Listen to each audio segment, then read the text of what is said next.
She didn't cry. That was the thing nobody expected. When a man with $100 million empire grabs a woman by the arm in the middle of a crowded international airport, when he slams her against a marble pillar and screams into her face with a fury that silences every conversation within 50 feet, most people would cry. Zara Bennett did not cry. She stood perfectly still, her back pressed against the cold stone, her carry-on bag dropped somewhere at her feet. Around her, strangers had stopped walking. A family near the check-in counter pulled their children closer. 2 airport security officers were already moving, not to help her, but toward her, because the man screaming was Callum Ashford, and everyone in that terminal recognized the name. "You recorded us," he said, his voice low now, which was somehow worse than the screaming. "You sat inside my house, you held my daughter, and all that time you were selling us." Zara opened her mouth. "Don't," he stepped closer. "I have the proof, Zara, I have everything." And then, from somewhere deep inside the terminal, across the polished floor, past the crowd that had turned them into a spectacle, came the sound of small sneakers slapping against marble. "Running. Fast. Stop." A child's voice, high and desperate and cracking at the edges. 9-year-old Iris Ashford pushed through the frozen crowd like a small storm, her school backpack bouncing wildly, her dark braids flying. She threw herself between her father and her nanny with both arms stretched wide. The way a child stands in front of something precious when the world decides it doesn't deserve to be protected anymore. "She didn't do it, Daddy." Her voice was shaking, but her feet were not moving. "She was with me." 4 months earlier, the Ashford estate sat behind iron gates on the quieter side of Greenwich, Connecticut, a place where old money kept its curtains drawn and new money built walls high enough to pretend the world didn't exist. Callum Ashford had built his world there deliberately. After the accident that took his wife, Renata, 3 years before, he had chosen this house specifically because it had enough rooms to get lost in, enough garden to breathe in, and enough distance from the city where he had watched her take her last breath in a hospital that smelled like bleach and endings. He was not a warm man, not by default, not by nature. He was precise, efficient, the kind of person who scheduled everything, trusted almost no one, and measured loyalty in silence rather than words. His company, Ashford Frontier Technologies, was valued at $3.2 billion. He had built it in 11 years with 2 things: absolute focus and an almost terrifying instinct for who was genuine and who was performing. He prided himself on never getting that wrong. He had been wrong exactly once. Or so he would believe, for a very long time. Zara Bennett had come into their lives through the quietest door. She was not glamorous. She did not arrive with a philosophy about childhood development or a laminated portfolio of celebrity references. She arrived 20 minutes early for her interview, in a dark green dress, with a small notebook already open on her lap, and she had asked Callum one question before he could ask her any. "What does Iris love most right now?" Callum had blinked. "I'm sorry." Not what she's good at, not what her schedule says. What does she love? He hadn't known how to answer. He was ashamed that he hadn't known how to answer. Iris was his daughter. She lived 20 steps from his bedroom, and he had not known what she loved most. Zara had been hired that afternoon. What followed were 8 months of something Callum Ashford had not allowed himself to believe in since his wife died. Normalcy. Real, breathing, lived-in normalcy. Iris, who had been retreating into herself since her mother's accident, who had stopped eating properly, who drew only gray and black pictures at school, who woke screaming 3 times a week, began to change. She started laughing again. Not the polite, managed kind of laugh she produced at school events. The uncontrolled kind. The kind that came out of the belly and refused to stop. Zara would invent stories at bedtime that had Iris gripping the blankets and demanding to know what happened next. She taught Iris how to bake bread on slow Saturday mornings. She learned the names of every character in Iris's favorite animated series and argued passionately about which one deserved more respect. She was, in every way that mattered, exactly what the Ashford house needed. Callum watched it from a careful distance and said nothing. He was grateful. He was also afraid, the way a man becomes afraid when something good arrives and he can't find the mechanism that will eventually destroy it. The mechanism, when it arrived, was not what he expected. Its name was Bryce Harmon. Bryce had served as Callum's chief of staff for 6 years.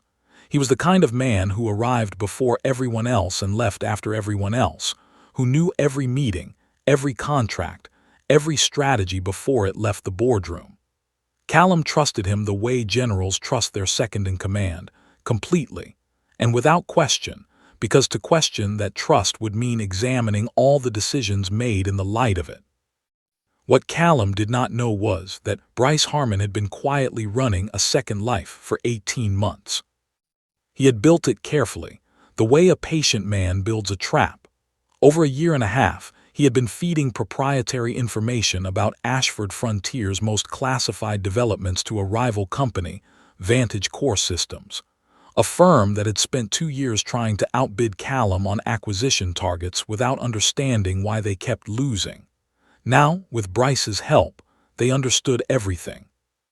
Board strategies, patent applications before they were filed, financial projections months before they were presented to investors, the terms of a $3.2 billion acquisition deal that Callum had spent 14 months engineering, and that Vantage Core was now in a position to sabotage with precision.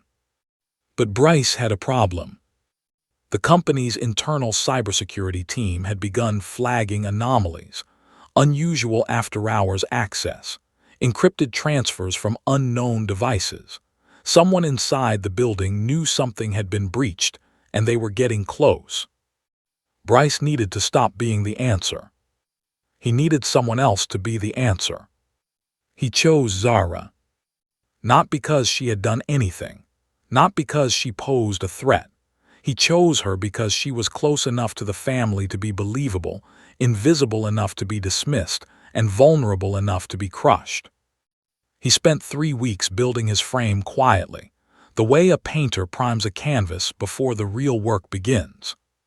He cloned her employee access keycard, a 30-second procedure with a device he ordered online, and used it to enter Callum's private study at 2 in the morning on a Thursday. The estate's internal security system logged the entry under her ID. He left nothing disturbed. He simply accessed the server, downloaded 3 months of encrypted board meeting audio files, and walked out. Then he created a cloud storage account using a phone number registered under a name that sounded close enough to hers to pass a first glance. He uploaded the files.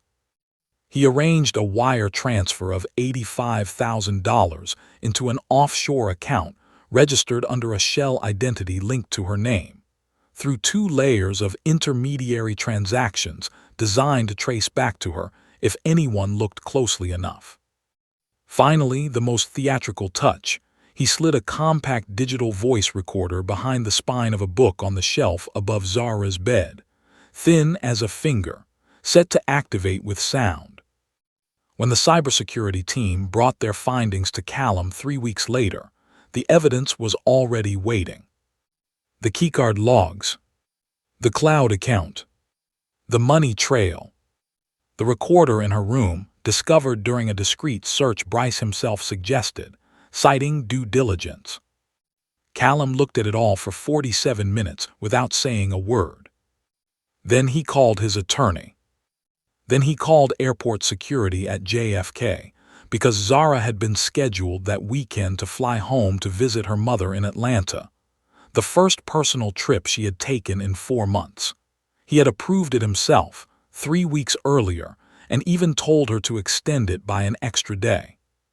He did not call Zara. He did not ask her.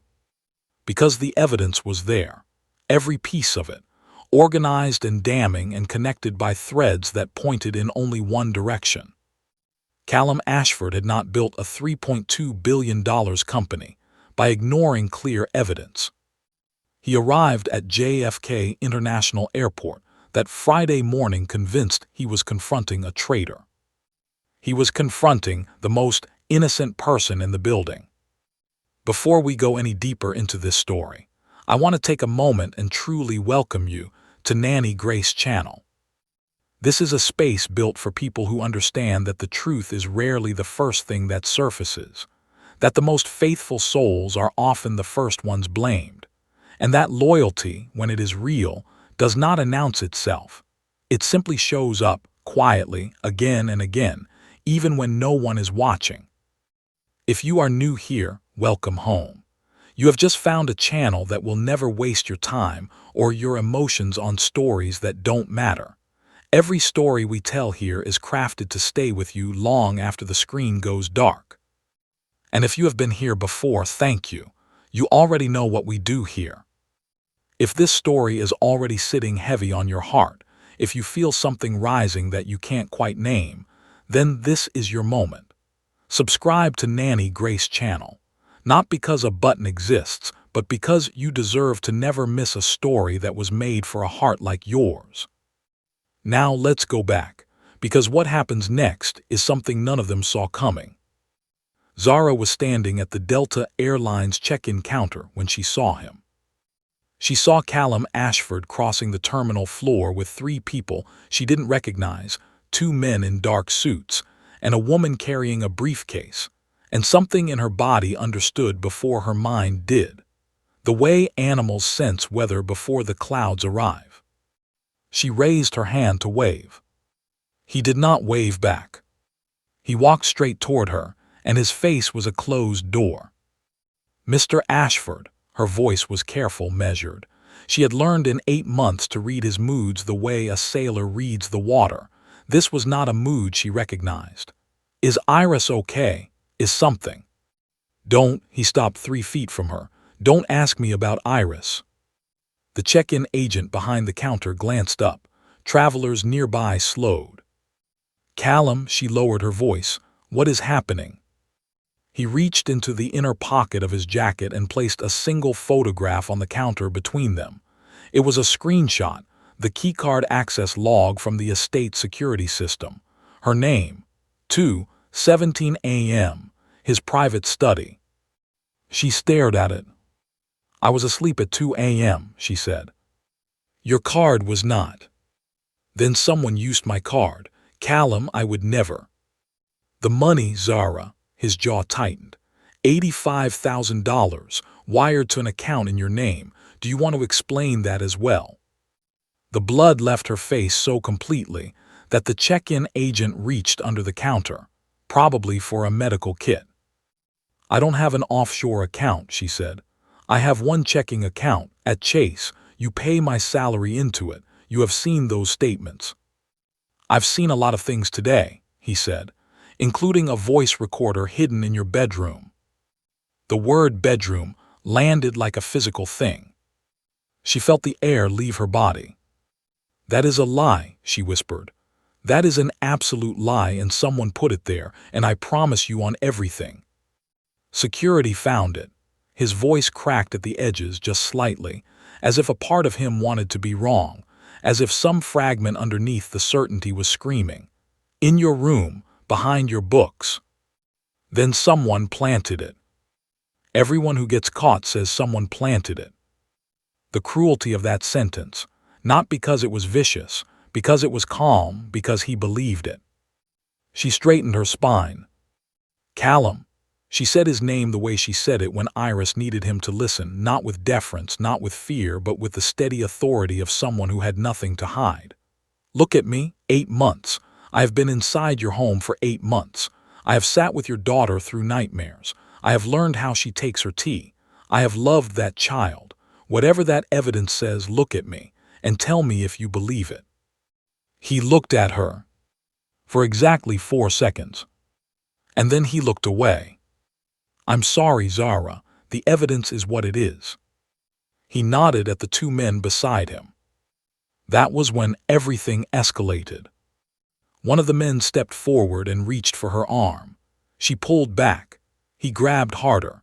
She said, "Do not touch me," in a voice that was perfectly controlled, and the man looked at Callum for instruction, and Callum made the decision that would haunt him for the rest of his life. He nodded. The man grabbed her arm and pulled, and Zara stumbled sideways, and her shoulder hit the marble pillar behind her with a sound that made 3 people nearby gasp, and Callum was saying something into her face. She could see his mouth moving, but the ringing in her ears had swallowed the words, and cameras were out, and people were filming, and the airport security officers were moving toward them, and everything was collapsing. And then, the sneakers, slapping against the marble floor. Vast. Iris had been sitting in the private family lounge with their estate manager, waiting for a flight to Boston where a business associate of her father's was hosting a weekend event. She had asked twice to go to the bathroom. On the 3rd attempt, when the estate manager finally stood to accompany her, she had simply run. Because she had seen, through the glass partition, what was happening to Zara. And Iris Ashford had not been able to sit still for a single second since. She hit the crowd like a small cannon. She was 9 years old, and she was furious in a way that only a child can be furious, completely, without strategy, without self-preservation, without any thought except the thought that something wrong was happening to someone she loved, and she was going to stop it. She threw herself between them, both arms out. "She didn't do it, Daddy." Callum froze. "She was with me." Iris's voice was shaking, but her chin was up. "The night you're talking about, Thursday night, I had a nightmare. I went to her room at 1 in the morning. She was there. She was already there. We stayed up until almost 4 because she read me the whole 2nd chapter of the book, and then we fell asleep in her bed together. She never left. She never left." The terminal was completely silent. "Iris," Callum started. "She was with me, Daddy." Her voice broke completely. "Why won't you believe her? Why do you never believe the good ones?" That last sentence. It hit him somewhere below all his certainty, below all his evidence, below all the architecture of logic he had built around himself since Renata died. It hit him in the place where fathers live, the soft, unguarded center that no boardroom training can protect. He looked at his daughter. He looked at Zara. And for the first time since he had opened that security file, for the first time in days, something in his chest shifted. He did not apologize that day. He was not yet capable of it. The evidence was still there, and Callum Ashford had spent 43 years learning not to be moved by emotion when logic was present. He had Zara's flight canceled. He placed her in a temporary hotel 2 miles from the estate. He did not arrest her. Iris was watching, and something in him could not bring himself to do it in front of her. But he did not let her go. He hired Detective Petra Walsh the following Monday morning. Petra was not flashy. She was a compact woman in her late 40s who wore the same practical shoes every day and communicated in complete sentences, so precise they rarely required follow-up questions. She had spent 14 years in financial crimes investigation before going private. She had never failed to find the real answer. Callum handed her every piece of evidence and said 4 words. "Assume I'm missing something." Petra took the files home. She came back 36 hours later. "The keycard was cloned," she said simply, setting her laptop on his desk. "Here, look at the access log. The card entry at 2:17 a.m. has a read speed of 0.3 milliseconds. Every other legitimate entry on that card going back 8 months, yours, hers, the household staff, is between 0.8 and 1.2 milliseconds. That 0.3 reading is the signature of a cloned card. The original was not used. A copy was." Callum said nothing. "The cloud account." She moved her finger across the screen. "The phone number used to register it is a VoIP number, virtual, untraceable by design. But VoIP numbers leave routing data if you know where to look. This number was activated from an IP address inside your office building. Specifically, she zoomed in on the data from a device registered to your building's executive floor. I've narrowed it to one of 3 offices. Which 3? Yours, your CFO's, and your chief of staff's. The room became very quiet. I ran the wire transfer, Petra continued, her voice as steady as a surgeon's. The offshore account was opened 11 days before the transfer. The identification documents used to open it are convincing, but there's a date discrepancy on one of the notarized forms that no one caught on a first pass. The notary stamp is from a location in Maryland. Your nanny has never been to Maryland. I checked her travel records, her bank transactions, her phone GPS history for the past 2 years. But the recorder in her room was purchased from an electronics retailer in Stamford, Connecticut, 12 days ago. Cash transaction, but the store has external security cameras that cover the parking lot. She turned the laptop to face him fully. The man who bought it parked his car in the lot at 11:43 in the morning. She showed him a still image from the parking lot camera. The car was a silver Audi sedan, the kind of car that Callum's company leased for senior executives. The license plate was partially visible. Callum knew the last 3 digits before Petra said them. He had signed the lease agreement himself. It was Bryce Harmon's car. Callum sat motionless for a long time, long enough for the afternoon light to shift through the office windows, long enough for Petra to pour herself a glass of water from the carafe on his desk and sit back down without saying a word. Then he said very quietly, "How long?" "The financial pattern suggests 18 months, she said. "Possibly longer. The Vantage Core connection is solid. I found 3 payments to an offshore holding company that traces back to an entity they control. Total received by Harmon, approximately $4.1 million. $4.1 million. For 18 months of betrayal. For 18 months of sitting across from Callum at boardroom tables, in airport lounges, at strategy sessions. At the private family dinners, Callum sometimes included senior staff in sitting there, collecting his salary, shaking his hand, and selling him by the page. And when the walls began to close, turning to the most innocent person in the building and painting a target on her back. Callum closed the laptop. He pressed both palms flat against his desk. And for the first time since his wife had died, for the first time in 3 years, his eyes filled with tears he did not bother to stop. Because this was not just about the money, not just about the deal or the company or the $4 million that Bryce had drained from him in silence. This was about a woman who had spent 8 months holding his family together being thrown against a marble pillar in an airport while strangers filmed it. This was about his daughter standing in front of that pillar with her arms out, screaming the truth that he had been too certain to hear. This was about the moment he had looked at Zara and looked away. Bryce Harmon was arrested at his home the following Thursday morning by a joint team of financial crimes investigators and corporate fraud detectives. The charges were extensive: corporate espionage, evidence tampering, identity fraud, and financial crimes totaling more than $4 million. His attorney attempted to negotiate on the first day. By the third day, when the full scope of the evidence became clear, there was nothing left to negotiate. He would spend the next several years answering for what he had done. But the arrest did not undo the airport. It did not put Zara's shoulder back against anything except a marble pillar. It did not return the expression on her face, that perfect, devastating stillness, as she stood and refused to cry while the man she had served faithfully called her a traitor. Callum drove to the hotel himself. He did not bring his attorney. He did not bring anyone. He knocked on the door of room 412, and when Zara answered it, she was in reading glasses with a book in her hand. Because even in crisis, in a hotel room far from everything she knew, Zara Bennett was still herself. She looked at him. She did not say anything. "It was Bryce," he said.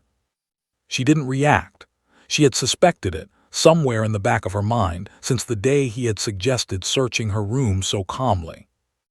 All of it, Callum continued. The keycard, the account, the recorder, everything. He stopped, swallowed. You were framed completely, by someone I trusted far longer and far more than I should have. Zara nodded slowly. Still not speaking. He reached into his jacket and produced an envelope. He held it out. She didn't take it. Zara, his voice broke. I am so sorry. There are no words. I know there are no words that match what happened at that airport. I know that what I allowed to happen to you in that terminal is something I cannot simply cover with an apology or a check or... Your daughter, Zara said. He stopped. Your daughter stood in front of me, she said. She spread her arms out. She was 9 years old and she knew before you did, Callum. She had the courage to stand there and scream the truth in a crowded airport. She paused. Not because I asked her to, not because anyone told her to, because she knew who I was. She had paid attention. He looked at the floor. I built my whole company on being the person who reads people correctly, he said. And I read you wrong in the worst possible moment. You didn't read me wrong, she said quietly. Someone handed you a very expensive lie and told you it was a map. That's different, she exhaled. But you chose not to look at me when I asked you to. You had 4 seconds, and you looked away. He had no answer for that. Because there was none. I need some time, she said finally. I need to go home and see my mother and sit in the quiet for a while, and then I need to think about what I want. Of course. He placed the envelope on the small table beside the door. For the time being, for whatever you need. She looked at the envelope. How is Iris? She asked. His voice, when it came, was barely a sound at all. She hasn't spoken to me properly since the airport. She goes to school. She comes home. She eats. But she won't sit with me in the evenings like she used to. He stopped. She asked me yesterday if I was going to apologize to you. I told her I was trying. He paused. She said trying isn't the same as doing. Zara looked at him for a long moment. She's right, she said. And she gently closed the door. 3 weeks later, Zara returned. Not because the check was large enough. Not because the apology was perfect enough. She returned because there was a little girl in a house in Greenwich who had stood in the fire for her, arms wide, chin up, refusing to move, and that kind of loyalty deserved to be answered. She knocked on the front door of the Ashford estate on a Tuesday afternoon. Iris opened it. They looked at each other. And then Iris walked forward and pressed her face against Zara's chest, and Zara put both arms around her and held on, and the little girl's shoulders shook exactly once before she went still. Callum was standing at the top of the stairs. He watched his daughter and he watched his nanny, and he understood with the slow, humbling clarity of a man who had gotten it badly wrong, that whatever trust had been broken in that airport terminal was not his to demand back. It would have to be rebuilt. Carefully, slowly, honestly, the way damaged things always are. It would take time. It would take more than words. But it was possible.